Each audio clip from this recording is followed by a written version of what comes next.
기후변화만 심각한 게 아니라 기후변화로 인해서 사라질 생물다양성 위기가 그냥 단순히 기후변화로 인한 어떤 어려움보다 더 시급하고 더 직접적이고 더 피부에 와닿는 그런 재앙이 되지 않을까. 그래서 굉장히 걱정스럽습니다. 대학 다닐 때 생물학과에 다니면서 유일하게 다른 과 친구들한테 뻐개는 장면이 언제냐면 채집 여행을 갈 때입니다. 그 당시에 저희가 이제 그런 숲속에 들어가면 교수님이 흰 시트 같은, 베드시트 같은 천을 뒤쪽에다가 이렇게 하나 걸어놓고 뒤에 이제 블랙라이트라고 부르는 등을 하나 이렇게 걸어놓으면 정말 제 기억에 빈틈이 없을 정도로 곤충들이 와서 매달립니다. 새카맣게 매달리면 교수님이 거기 옆에 서셔가지고 그중에 곤충 나방, 큰 나방 같은 한 마리 탁 잡아가지고 이 나방은 이러고 이제 저희한테 설명해 주시고 그랬는데, 지금은 제가 학생들 데리고 지리산 한복판에 가서 똑같은 걸 걸어놔도 점 몇 개 찍힙니다. 학생들한테 보여줄 게 없구나. 근데 곤충이 이렇게 사라진다는 건 뭘 의미하느냐? 그 곤충을 먹고 살아야 되는 작은 포유동물들, 특히 제일 심한 게 새입니다. 새들은 참 이상하게 그 진화의 역사, 오랜 진화의 역사에서 부화시켜서 나온 새끼들에게 꼭 곤충을 먹여야 합니다. 곤충 단백질을 먹이는 걸로 진화했습니다. 물론 우리가 새들 다 모아놓고 교육을 해서 곤충 없어졌으니까 우리가 잘라 놓을 테니까 그런 거 가져가시라 할 수 있으면 모르겠는데, 지금 곤충이 사라지니까 새들이 새끼를 기르는데 엄청난 지장이 생겼습니다.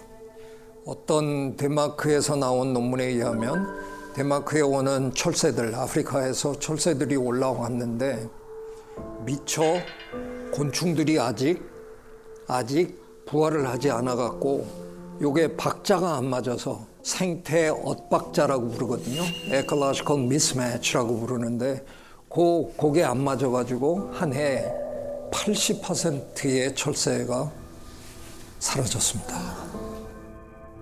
그러니까 요게 자연계의 요 리듬이 요만큼만 깨져도 어마어마한 일이 벌어진다는 겁니다. 그래서 참 심각합니다. 요즘 민원이 제기돼 갖고 뉴스에 나온 얘기가 있더라고요. 한번 보실까요? 저 뭐지? 새다, 새.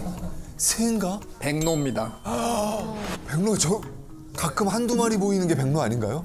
전남 나주에 새로 지은 아파트촌에 옛날 같으면 주변에 있는 나무들을 몽땅 다 베어버리고 그런 짓을 감행하잖아요. 근데 요즘에는 그래도 되도록이면 나무 안 베려고 애쓰다가 보니까 다른 지역이 다 개발이 되기 시작하니까 그나마 남아있는 그 숲에 그 지역의 백로들이 이제 다 모인 거죠. 그래서 집계에 의하면 1000마리가 넘는답니다. 백로가 많다고 해서 특별히 그들이 무슨 전염병을 옮긴다든가 이런 건 있는 건 아닙니다. 근데 시끄럽죠. 그리고 좀 냄새가 나고 그래서 창문을 열 수 없다 이런 이제 민원들이 계속 들어와 가지고 그 마을 분들을 인터뷰를 한 서너 분을 하셨는데 한두 분은 불평한 인터뷰였고요.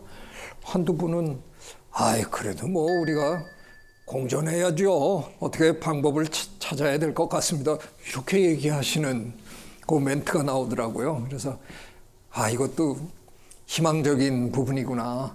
옛날 같으면 그런 고발성 뉴스를 하면 그냥 무조건 비판하는 얘기만 쫙 담았는데 약간 분위기가 달라졌네. 조금은 그래도 어렵지만 함께 합시다 이런 얘기를 하시는 분의 얘기도 그 뉴스에 잠깐 담았더라고요. 고마웠습니다. 혹시 젠가라는 게임 아세요? 해보셨나요? 빼는 거 이렇게 오케이. 하나씩. 직육면체 그 나무 토막을 빼는 거 그걸 뽑는데 이거 뽑으면 큰일 날 것 같아서 발발발발 떨고 뽑았는데 그건 멀쩡한데 이렇게 보아하니 이건 뭐 양쪽에 다 이렇게 쓱 뽑았는데 그냥 확 무너지잖아요. 자연계에 대해서 우리가 알고 있는 게 아직 너무 적습니다. 그래서 어떤 분들은 기껏해야 그 곤충 한 종 사라지는 거 가지고 저놈들은 왜 저렇게 난리냐. 근데 모르는 거는요. 그 종이 그 생태계에서 사라졌을 때 전체 구조를 와해시킬 수 있는 종인지 우리 아직 모릅니다. 모르면 조심해야 되는 거잖아요.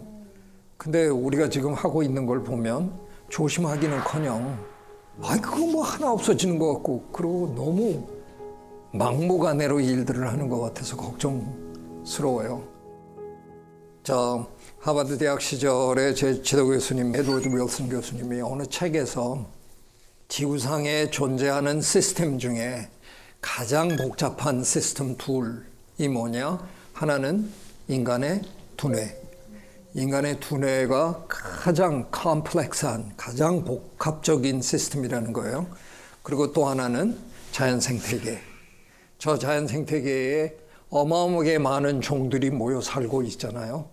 그들의 그 세밀한 관계 맺음에 대해서 우리가 사실 공부 많이 했는데요. 그래 본들 우리가 아는 건 아마 전체의 1%도 안 될 겁니다. 그런 상황에서 거들먹거리면서 그 뭐 자연이 그 뭐 대수야 그러고 하는 건 저는 결코 현명한 일이 아니라고 생각합니다. 그런 얘기도 들으시나요? 제6의 대멸종 사건이 벌어지고 있다. 그동안 지구에 어마어마한 대멸종 사건이 영어로는 mass extinction이라고 하거든요. 5번 정도는 있었던 걸로 저희들이 파악합니다. 가장 최근에 있었던 게 6,500만 년 전에 카리브해에 거대한 운석이 떨어지면서 그게 기후변화를 일으키고 공룡들을 싹쓸이해 갔던 사건. 그게 6,500만 년 전의 일이었고요.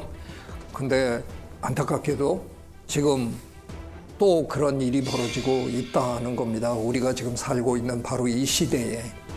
근데 지난 5번의 대절멸 사건과 지금 벌어지고 있는 제6차 대절멸 사건에 아주 다른 점이 하나 있습니다. 그 전에 절멸 사건들에는 동물들이 다 사라진 겁니다.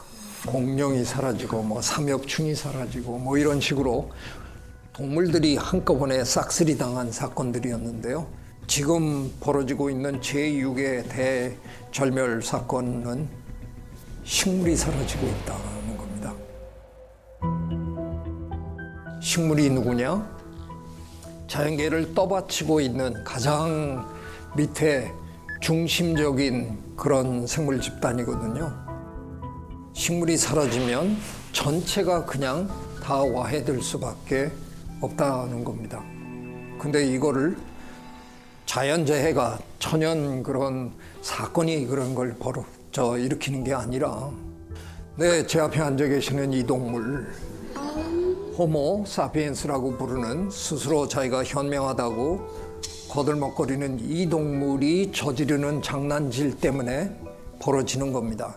식물이 밑바닥부터 흔들리다 보니까 아마 다 끝나고 나면 저희들의 예측으로는 역대 최대 규모가 될 거다.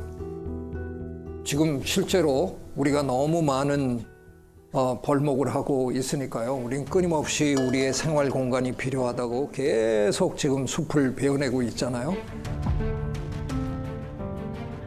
나무만 얘기하는 게 아니라 우리 주변에 있어야 될 작은 식물들이 지금 계속 사라지고 있는 거죠.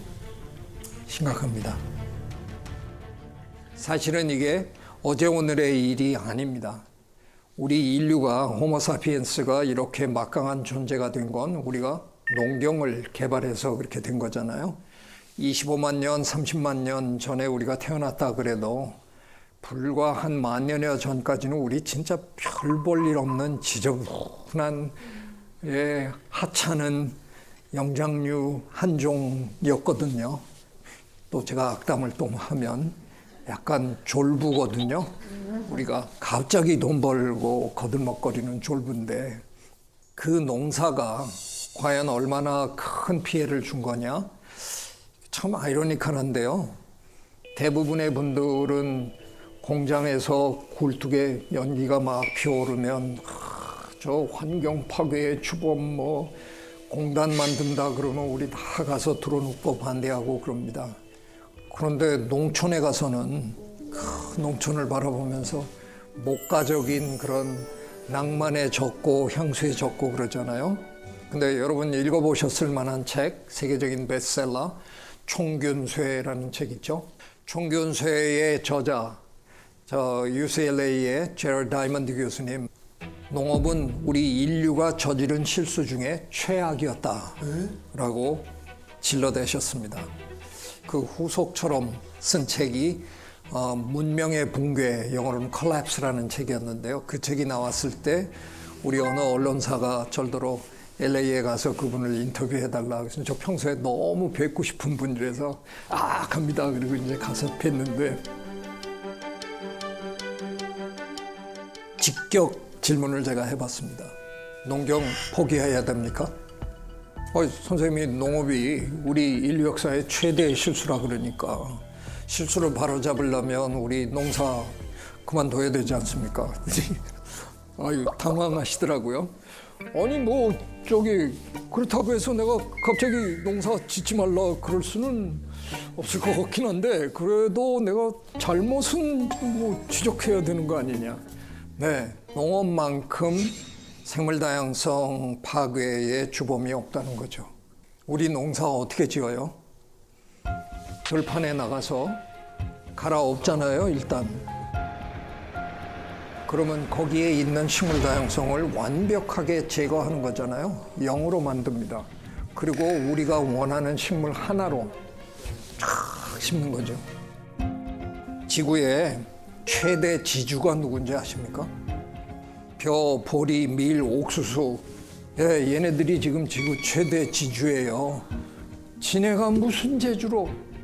우리가 예전에 길러주기 전에는 저 들판에 말없이 피고 지던 잡초였어요. 그런데 우리가 길러주는 바람에 지금 지구에서 가장 큰 지주가 돼서 떵떵거리고 있습니다.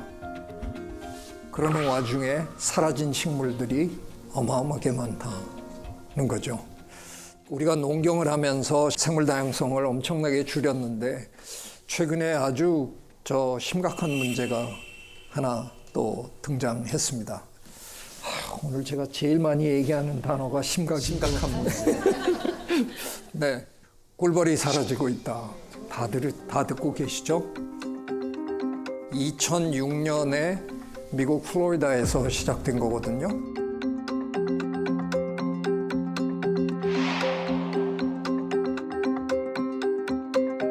우리나라는 별일 없는 줄 알았는데 한 3, 4년 전부터 이제 심각해지기 시작했습니다. 이게 우리나라의 벌꿀 통의 숫자가 미국에서 기르는 통의 숫자랑 맞먹습니다.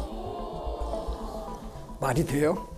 미국은 우리에 비하면 어마어마한 나라인데 거기에 있는 벌통수랑 우리나라 한반도에 있는 벌통수랑 비슷합니다. 왜냐하면 미국 사람들은 벌꿀을 따려고 벌을 기르는 것보다 농장에 꽃가루 바지를 해주려고 주로 기르는 거고요. 우리나라는 꿀을 먹으려고 우리나라 사람들이 꿀을 굉장히 좋아하잖아요. 그래서 하기 때문에 그런데 그러니까 문제는 꿀벌이 사라진다고 해서 뭐가 그렇게 대수냐라고 생각하시는 분이 있다 그러면 꽃가루 바지가 필요한 작물이 있고 필요 없는 작물도 있겠죠. 근데 대부분이 필요한 작물입니다. 꿀벌 혼자서 작물의 80%를 지금 담당하고 있다는 겁니다. 전 토마토 인공 수정하거든요. 토마토인데. 직접 하세요? 네. 네. 베란다 안에 있는 애는 이렇게 붓으로 이렇게 해요. 그러니까 지금 이게 꿀벌이 만약 진짜 멸종하면 네. 그렇게 해야 되는 거예요. 맞아. 지금 중국에서는 이미 자연스처럼 사람이 하기 시작했습니다. 중국은 워낙 사람이 많으니까 그 거대한 농장에 수만 명이 들어가서 붓으로 지금 이렇게 하기 시작했습니다. 미국의 많은 대학들, MIT를 비롯해서 많은 대학에서는 지금 로봇 꿀벌 연구를 하고 있습니다. 꿀벌이 사라지고 나면 그 작은 꿀벌 로봇들을 풀어서 그들로 하여금 꽃가루를 옮겨줄 수 있게 하면 어떨까. 꿀벌 문제가 심각해지니까 미국은 지난 몇십 년 동안 정말 천문학적 예산을 투자해서 이 문제를 과학적으로 연구했습니다. 안타깝게도 뚜렷한 답이 없습니다. 벌이 사라진 이유를 아직 모르는. 벌이 사라지는 이유를 굉장히 열심히 연구했는데 아직 잘 모릅니다. 제일 그래도 주범으로 드러난 건 역시 농약. 농약 때문에 그게 축적이 돼가지고 이제 한 군락이 완전히 무너지는 그런 일이 있다. 근데 그 농약을 쓰지 않는 지역에도 또 발생한 사건이 터지니까 이게 정답은 아니라는 거죠.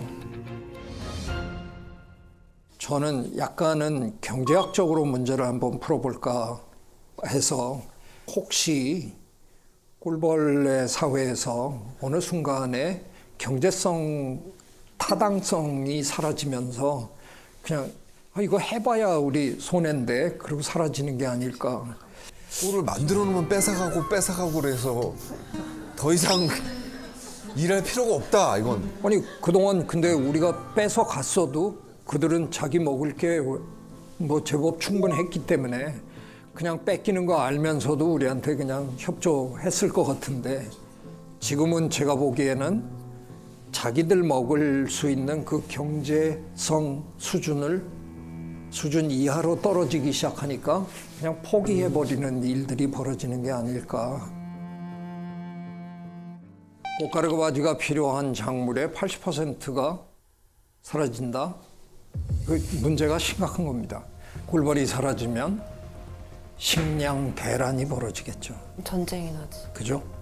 OECD 국가 중에서 식량의 자급률로 볼 때 OECD 국가에서 최하위입니다. 세계 113개국 중에서 우리가 한 39위인가? 근데 뭐 거기는 못 사는 나라 다 포함된 거고요. OECD 국가, 잘 사는 나라 OECD 국가 중에서 우리가 제일 열악한 나라입니다. 자, 우리나라 반도체, 뭐 스마트폰 이런 거 잘 만들어서 배 잘 만들어서 돈 잘 버는 나라잖아요. 부가가치가 상당히 높은 산업이겠죠. 근데 식량이 부족해지면 우리는 우리나라에서 쌀하고 달걀 빼놓고는 거의 대부분의 거를 해외에서 사다 먹는 나라입니다. 반도체 스마트폰 팔아서 돈 많이 벌어가지고 지게에다가 돈을 이렇게 싸질머지고 갑니다. 저 빵 좀 주세요. 근데 그 나라에서 우리 먹을 것도 없습니다. 죄송합니다. 그리고 닫으면 그냥 못 사는 겁니다. 그러니까 이 문제는 보통 심각한 안보 문제가 아닙니다. 식량 위기가 심각해지면 이거는 인류 생존의 문제랑 직결되는 겁니다. 식량 대란은 차원이 다른 재앙입니다. 생물 다양성의 감소의 배후에 기후변화가 있다라고 여러 차례 말씀드렸습니다. 저 끓는 물 안에 개구리를 집어넣으면 그 개구리는 그래도 사는데 왜? 닿자마자 튀니까. 그래서 약간 화상을 입을지는 몰라도 그냥 사는데 그냥 미지근한 물에 있는데 밑에서 서서히 데우면 죽는다는 거잖아요. 기후변화가 딱 그런 현상이에요. 지금 우리가 뭐 2도 이런 얘기 하지만 그게 갑자기 어느 날 2도가 팍 오르는 게 아니잖아요. 그냥 야금야금 오르다 보니까 우리는 못 느낍니다. 그러다 보면 어느 순간에 돌이킬 수 없는 지점을 넘었을지도 모른다 하는 겁니다.